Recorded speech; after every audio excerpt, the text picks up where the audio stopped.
Hello everyone, my name is Arun Prakash Soni from a school. आज हम बात करेंगे कॉम्प्रीहेंशन की। तो कॉम्प्रीहेंशन हमारे क्या होता है?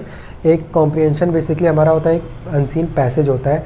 एक टाइप ऑफ स्टोरी होती है। वो स्टोरी आपको 4-5 लाइनें दे दी जाएगी और उसके बाद आपको पूछा जाएगा इस पे बेसिस उसी के बिहाफ पे 4 क्वेश्चन आपसे पूछ लिए जाएंगे और वो 4 ऑप्शन 1-1 मार्क्स के होते हैं। तो अगर आपका एक कॉम्प्रीहेंशन आता है, उसको आपने सही कर लिया, उसी में से आपको क्वेश्चन दिए जाएंगे कॉम्प्रीहेंशन में से, उसी को देख के आपको सॉल्व करना होगा। वही ऑप्शन भी दिया रहेगा। बहुत ही इजी होता है और 4 ऑप्शन 4 नंबर आपके कहीं नहीं जाने वाले अगर आपका ये कंप्लीट हो जाता है चैप्टर। तो वीडियो को पूरा देखिएगा। तो आइए आप शुरू करते हैं कॉम्प्रीहेंशन। कॉम्प्रीहेंशन की बात करते हैं तो कॉम्प्रीहेंशन हमारे क्या होते हैं? आपको जैसे आपने 10th और 12th तो पास आउट किया ही होगा, ठीक है। तो 10th 12th जब आप देते हैं तो वहाँ पे अनसीन पैसेज आता है, तो उसी को यहाँ पे कॉम्प्रीहेंशन बोला गया है। तो कॉम्प्रीहेंशन में देखो, आपको स्क्रीन पे दिख रहा होगा कि एक कॉम्प्रीहेंशन है जहाँ पे उसको सॉल्व कैसे करेंगे। इसको रीड करिए आप। तब तक रीड करने से पहले, रीड करते करते मैं आपको रूल्स बता देता हूँ। तो देखो यहाँ पे हमारा क्या है, read the given passage at a decent pace to grasp the details of the passage, ठीक है। If required read it again. अब देखो यहाँ पे ये पहला हमें क्या बुक में क्या दिया हुआ है कि पहले हमें क्या है उसको जो हमारा पैसेज है उसको धीरे धीरे पढ़ना है और उसको ऐसे पढ़ना है कि उसकी सारी हमें इंपॉर्टेंट की लाइंस याद हो जाएं, ठीक है। मतलब याद क्या, मतलब उसको हम समराइज़ कर लें अपने माइंड में। लेकिन ये चीज़ गलत है। आपको हमें कॉम्पिटिटिव एग्ज़ाम में बैठे हैं, ना कि हम एकेडमिक एग्ज़ाम में बैठे हैं। तो कॉम्पिटिटिव एग्ज़ाम में क्या हमें पढ़ना होता है? सबसे पहले हम क्वेश्चंस पढ़ेंगे। जो 4 क्वेश्चंस दिए रहेंगे उसको पढ़ेंगे। तो जैसे हर एक हमने जैसे क्वेश्चन पढ़ा, अब उस क्वेश्चन को पढ़ के मुझे उस पैसेज पे जाना है, ठीक है। पहले हमने 4 क्वेश्चन पढ़ लिए। अब जहाँ जहाँ वो क्वेश्चन हमारे माइंड में तो पहले ही है, अब जहाँ जैसे ही वो उस क्वेश्चन का आंसर हमें उस क्वेश्चन का एक वर्ड हमें कहीं पे मैच करता हुआ दिख गया, तो उसको क्या वहीं पे हम रुक जाएंगे और उसके आसपास देखेंगे, उसका ऑप्शन मिल जाएगा, टिक कर देंगे तुरंत। फिर उसके बाद सेकेंड हम पढ़ते चले जाएंगे। तो हमें सेकंड क्वेश्चन का कहीं पे 1-2 वर्ड मिला, बस वहीं पर रुक जाएंगे, आसपास देखेंगे, हमें सेकंड आंसर मिल जाएगा। इस टाइप से हमें क्या करना है, पहले हमें क्वेश्चन पढ़ना है, उसके बाद अप्रोच करना है हमें पैसेज पे। तो पैसेज हमें पढ़ लेना है ऐसे ही। और एक चीज़ और, जो हमारा टेंस में क्वेश्चन पूछा जाएगा उसी टेंस में हम उसको आंसर भी देंगे। तो आइए अब इसको आप रीड करते हैं, हमारा एक पैसेज। तो यहाँ पे पैसेज दिया हुआ है। वंस आप भी साथ साथ इसको रीड कर सकते हैं। तो यहाँ पे जैसे पैसेज है स्क्रीन पे शेयर हो रहा होगा। तो यहाँ पे क्या है, once there lived an old man, ठीक है। पहले तो इसको ऐसे सॉल्व कर, पहले इसको पढ़ के देखते हैं जो हमारे है, ठीक है। उसके बाद हम चलेंगे सीधे क्वेश्चन पे, फिर उसके बाद इसके ऑप्शंस पे। तो देखो पहले मैं पढ़ देता हूँ। Once there lived an old man had a bag of gold, ठीक। अब जिसको इंग्लिश उतनी नहीं आती है वो भी इसको कैसे सॉल्व कर सकता है वो भी मैं बताऊंगा, ठीक है। तो once there lived an old man had a bag of gold, he was foolish, he dug a hole in a ground and put the bag of gold into the hole, ठीक। Then he covered the hole with a stone, he used to visit the place nearly every day, he would take away the stone and put his fingers into the hole, then he would touch the gold and feel very happy. One day he took the stone away and put his fingers into the hole.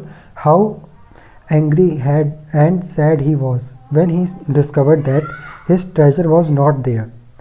The old man went to a friend and sadly told him the story. His friend said, "There is no reason for you to be sad. Your gold was useless to you. ठीक है? You still have the hole and you still can visit it whenever you like. All you have to do is to imagine that your treasure is still in the hole." बहुत ही funny type की story थी, ठीक है। तो जिसको समझ में आ गया होगा वो उसको बहुत अच्छी बात है, जिसको नहीं आया उसको घबराने की बात नहीं है। अगर वो देखो उसके ऑप्शंस, उसके क्वेश्चंस पे चलते हैं।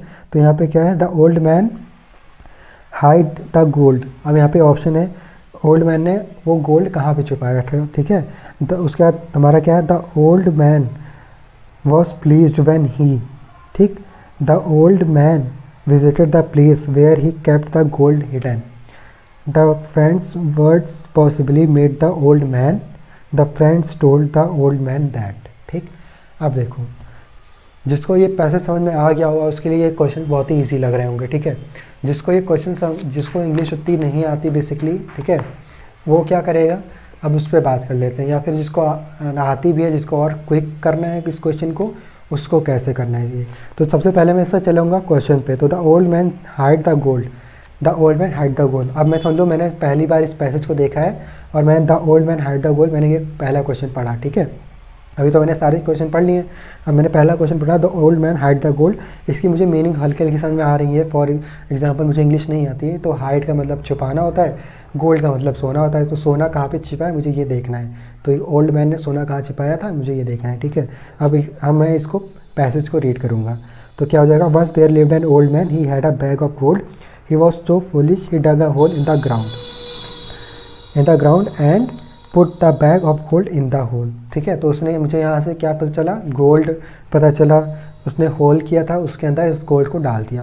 अब यहाँ पे इसके ऑप्शंस पे चलते हैं। तो यहाँ पे ऑप्शन क्या है, इन अ सीक्रेट चैम्बर। तो चैम्बर जैसा कोई भी चीज़ हमारे पैसेज में नहीं दिया हुआ है, तो ये ऑप्शन गलत। इन अ बैंक लॉकर, बैंक भी हमें नहीं दिया हुआ है, ये भी गलत। अंडरग्राउंड हो सकता है। In an unknown place, unknown place नहीं है क्योंकि उसको वो प्लेस पता है, ठीक है। तो अननोन प्लेस नहीं है, अंडरग्राउंड है क्योंकि वो होल के अंदर डाला हुआ है। तो होल कहाँ पे करेगा, वो ग्राउंड में ही करेगा। तो ग्राउंड में उसने डाला तो अंडरग्राउंड हो गया। तो हमारा ऑप्शन सी सही हो गया यहाँ पे, 6 का सी। उसके बाद चलते हैं the old man was pleased when he, ठीक।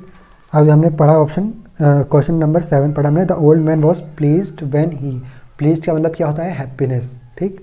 अब वो खुश कब हुआ, अब उसके आगे हम पढ़ते हैं पैसेज तो पता चलेगा। He would take away the stone and put his fingers into the hole, then he would touch the gold and feel very happy, ठीक है। तो वो क्या करता था, अपना जब भी उसको वहाँ पे डेली वो विजिट करता था, मतलब उसने अपना फिंगर डालता था उस होल के अंदर, और वहाँ पे जब गोल्ड को वो टच करता था उसको बहुत खुशी मिलती थी कि मेरे पास ये गोल्ड पड़ा हुआ है, ठीक है। तो वो कब खुश होता था, जब वो टच करता था गोल्ड को। तो यूज़ द गोल्ड, तो यूज़ उसने किया ही नहीं, वो गोल्ड को टच करता था। तो ऑप्शन ए गलत, ठीक। टच द गोल्ड सही, यहाँ पे हमें सही कर देना है 7th का बी। 8th हमारा क्या था, old man visited the place where he had kept the gold hidden every day, once a week, almost every day, ठीक है। Almost every day. अब इसको देखो आगे पढ़ते हैं पता चलेगा। Then he covered, he used to visit. Used to visit का मतलब क्या होता है, वो जैसे मैंने यूज टू का मैंने आपको स्टार्टिंग में बहुत पहले बताया है। यूज टू क्या बोलते हैं, जो हमारा हैबिट होता है एक टाइप ऑफ। जैसे I use to read newspaper daily, तो डेली यहाँ पे यूज़ हुआ है। तो ऑलमोस्ट डेली यहाँ पे एवरी डे यूज़ हुआ है डेली की जगह। तो ऑलमोस्ट एवरी डे हमारा ऑप्शन नंबर सी यहाँ पे सही हो जाएगा कि वो ऑलमोस्ट एवरी डे जाकर टच करता था गोल्ड को और बहुत ही खुश फील करता था। The friends words possibly made the old man, ठीक है। जो उसके फ्रेंड का वर्ड था वो उसने उसको क्या बताया, ठीक है। तो यहाँ पे देखो, यहाँ पे थोड़ा सा आपको वो सोचना पड़ेगा। तो यहाँ पे ऑप्शन क्या हुआ है, हैप्पी। तो वो बहुत ही सैड था, वो डायरेक्टली हैप्पी नहीं हुआ उसके फ्रेंड के वर्ड से। उसके फ्रेंड का वर्ड क्या था मैं वो बता दे रहा हूँ। उसके फ्रेंड का वर्ड ये था कि तुम्हें सैड होने की ज़रूरत। उसका क्या हुआ, वो सैड क्यों हुआ था, बेसिकली वो सैड इसलिए हुआ क्योंकि उसने जो वो डाला हुआ था होल के अंदर गोल्ड, ठीक है। वो जब एक दिन गया तो वहाँ पे वो गोल्ड नहीं था, किसी ने उसको निकाल लिया था। तो वो बहुत ही सैड था और उसने अपने फ्रेंड को नहीं बताया था ये चीज़। तो अपने फ्रेंड को जब उसने ये चीज़ बताया तो उसने ये बोला कि तुम्हें सैड होने की ज़रूरत नहीं है, वैसे भी तुम इसको यूज़ तो करते नहीं थे, तो तुम्हें बस ये क्या करना है, तुम्हारे पास होल अभी भी है, तुम डेली जा सकते हो वहाँ पे अभी भी। तुम्हें बस क्या इमेजिन करना है कि वहाँ पे गोल्ड अभी भी पड़ा हुआ है, ठीक है। और तुम यूज़ तो करते नहीं थे उस गोल्ड को, तो वैसे भी कोई तुम्हारा लॉस हुआ नहीं है, ठीक है। तो जाओ उसमें होल में अपनी उंगली डालो और इमेजिन करो कि वहाँ पे गोल्ड है, तुम्हें सैड होने की ज़रूरत नहीं है। तो इस बात से उसको एक टाइप ऑफ सजेशन मिला, कोई वो बहुत खुश तो हो नहीं गया होगा, ठीक है, कि गोल्ड की जगह उसको हीरा मिल गया हो, ऐसा तो हुआ नहीं है। तो वो हैप्पी तो नहीं हुआ है, ठीक है। तो हैप्पी नहीं होगा, एंग्री भी नहीं हुआ है क्योंकि वो सैड था, तो एंग्री कैसे हो जाएगा, ठीक। रिलीव्ड हुआ है वो, ठीक है। वो अपने सैडनेस से रिलीव्ड हो गया है, अपनी जो उसकी सैडनेस थी उससे उसने क्या किया है, थोड़ा सा छुटकारा मिला उसको। तो यहाँ पे ऑप्शन नंबर सी सही हो जाएगा। उसके बाद क्या है, the friends told the old man that he had not lost anything. जैसे मैंने अभी बताया, he had not lost anything. Option number A हमारे यहाँ पे सही है। जिसको समझ में आ गया होगा पैसेज, उसके लिए सारे ऑप्शन बहुत ही ईजी होंगे। जिसको नहीं समझ में आया होगा उसको कैसे सॉल्व करना है वो मैंने बता ही दिया है। तो दोनों केसेस में आपको ही बस सॉल्व करके आना है, आपको 4 नंबर मिल जाएंगे, ठीक है। तो 30 आउट ऑफ 4 नंबर आपको यहाँ से क्लियर हो जाएंगे। बाकी सारे जो मैंने अभी तक पढ़ाया है आपको, उसको आप अच्छे से पढ़िए और होपफुली आप एग्ज़ाम को क्रैक कर ले जाएंगे। तो ये था हमारा कुछ अनसीन पैसेज कैसे सॉल्व करते हैं। और अगर आपको अनसीन पैसेज सॉल्व करने हैं तो आप सीधे टाइप करिए अनसीन पैसेज, ठीक, फॉर एयरफोर्स XY ग्रुप, उस पर आपको आंसर पैसेज मिल जाएंगे और उसको सॉल्व करिए, आप प्रैक्टिस करिए, इससे आपकी वोकैबुलरी भी स्ट्रॉन्ग होगी और आपकी वो कॉम्प्रीहेंशन, जो आपकी लॉजिकल थिंकिंग, ये सारी स्ट्रॉन्ग होंगी, ठीक है। तो thank you, this is Prakash Soni signing off from school. Have a good day, keep learning, keep watching.